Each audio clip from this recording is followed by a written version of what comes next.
Franck Lipsic sur RMC, Radio Monte Carlo à l'époque. Max, ça a duré pas très très longtemps, Franck Lipsic sur Radio Monte Carlo. C'était rapide, mais c'était une innovation aussi, puisque ça permettait, vous l'avez entendu dans cet extrait, de passer beaucoup de petits jingles qui ont été faits par Michel Berger. Et d'ailleurs, dans ces extraits, on entend aussi France Gall, qui était souvent là, dans les émissions de Franck Lipsic, c'était entre 17h et 18h, si mes souvenirs sont exacts. Je pense que tes souvenirs sont exacts. Alors, deux petites anecdotes. Déjà, effectivement, on entend Michel Berger chanter « Écoute le Franck Lipsic », qui reprend, écoute la musique. Et ça marque forcément parce que ça a été un énorme tube de Michel Berger. Et pour la petite anecdote, Franck Lipsic, c'était le fan d'un directeur de radio sur Avignon. Et la radio, il l'avait appelé Clips, comme Franck Lipsic. D'accord. Voilà, personne ne comprenait pourquoi cette radio s'appelait Clips, parce que le Clips, c'était un petit peu, on se clippait la radio à l'oreille, mais c'était devenu Radio Clips. C'est la première radio dans laquelle j'ai bossé, et c'est voilà, un grand souvenir aussi des années 80. Valérie Picardo, bonjour. Bonjour. Valérie Picardo, vous représentez le CIRTI, vous êtes responsable des affaires institutionnelles. Là, on part dans quelque chose de sérieux, attention. Bon, ça va, je suis plutôt cool. Alors, rappelez-nous ce qu'est le CIRTI. Alors déjà, merci pour cet échange et merci aussi plus globalement aux organisateurs du Salon de la Radio de nous permettre en fait de représenter le syndicat auprès de différents acteurs et de nous donner la parole pour porter nos sujets. Donc le CIRTI, c'est un syndicat de radio indépendante. Qu'est-ce qu'une radio indépendante ? C'est une radio qui est financée exclusivement par la publicité, qui est implantée essentiellement au niveau local, régional. Donc nous aujourd'hui au CIRTI, on a 200 adhérents qui sont présents partout en France. C'est essentiellement des TPE, PME, des petites entreprises familiales, donc en fait des passionnés de radio qui se sont lancés dans les années 80 et qui aujourd'hui en fait on bâtit, si vous voulez, leur entreprise et les enfants reprennent un peu le lead maintenant. Donc voilà, c'est des petites radios implantées localement, régionalement, qui font de l'information soit généraliste ou plutôt du thématique. On a aussi pas mal de radios musicales. On a aussi des adhérents qui ont commencé localement, mais qui au fur et à mesure ont commencé à diffuser partout en France. Donc on a des adhérents qui sont à vocation nationale. Donc voilà, c'est 200 radios qui sont assez diversifiées, ce qui fait un peu la force aujourd'hui du paysage radiophonique. Et donc le CIRTI, le syndicat, a pour objectif de porter la voix de ces radios auprès des pouvoirs publics, que ce soit l'ARCOM ou au niveau du ministère, de l'Assemblée nationale, les sénateurs, etc. Et défendre leurs intérêts, évidemment. Oui, voilà, c'est ça, défendre les intérêts de ces radios. Et on a une partie aussi de conseil et d'accompagnement de nos radios adhérentes, c'est-à-dire qu'on est une équipe de 4 au CIRTI. Donc Kevin Moignou et moi-même sur la partie un peu plus défense des intérêts et Margot Belaïch et Rimoudar qui sont juristes. Donc la première est juriste audiovisuelle, la deuxième est juriste sociale et elles vont plutôt faire du conseil aux adhérents. Donc demain, si on a un adhérent qui a une question sur comment faire un contrat de travail pour un journaliste, alors ma collègue Grim va l'aider sur ce cas-là. Si on a un adhérent qui a une question sur qu'est-ce qu'il a le droit de diffuser à l'antenne en termes de publicité, etc., ce sera plutôt ma collègue Margot qui va l'accompagner cet adhérent. Donc la particularité de notre syndicat, c'est qu'on couvre vraiment à 360 degrés.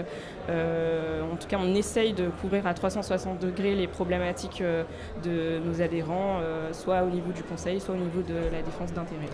Alors les problématiques des adhérents que vous avez aujourd'hui au CIRTI, est-ce qu'elles ont évolué par rapport aux problématiques qu'il y avait il y a 5 ans, 10 ans, 15 ans, ou alors vous avez des thèmes qui sont récurrents et puis des nouvelles problématiques qui arrivent avec les changements de périmètre de diffusion, l'arrivée du DAB, les codes IP. Est-ce que vous sentez là qu'il y a vraiment un bouleversement, qu'il se passe des choses ?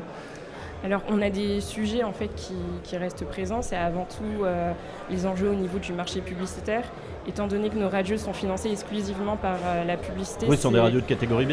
Oui, voilà. Et on a certaines radios en catégorie E, qui sont plutôt à vocation nationale. Mais donc l'idée, c'est vraiment de préserver ce marché publicitaire.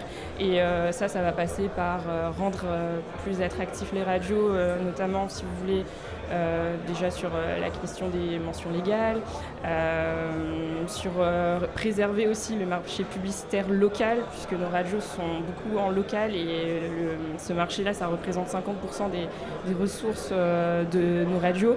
Donc ça, ce sont des sujets qui restent présents et qu'on continue de porter. Et ce que vous disiez sur les nouveaux enjeux, alors oui, il y a le déploiement du DAB, donc comment faire en sorte de déployer le DAB tout en prenant en compte les spécificités des radios locales, faire en sorte que ce déploiement, cette diffusion en DAB se rapproche au mieux du maillage territorial que nos radios ont réussi à, il y a un vrai sujet, construire. Là. C'est un vrai sujet, mais voilà qu'on essaye de porter au mieux. Et d'ailleurs, le CIRTI a cofondé avec Radio France et les réseaux nationaux, Ensemble pour le DAB+, justement pour essayer d'avancer sur le sujet. Et c'est très important pour nous de s'investir dessus, puisque encore une fois, nous, notre spécificité, c'est essentiellement le local, le régional. Donc on a vraiment à cœur de faire en sorte que ce déploiement-là soit en phase avec la spécificité de nos radios. Sur ce salon, vous représentez évidemment le CIRTI, mais j'imagine vous avez rencontré les radios avec lesquelles vous travaillez, et il y a quelque chose de particulier, un message spécifique que vous avez l'envie de passer ici sur ce salon Paris Radio Show 2026.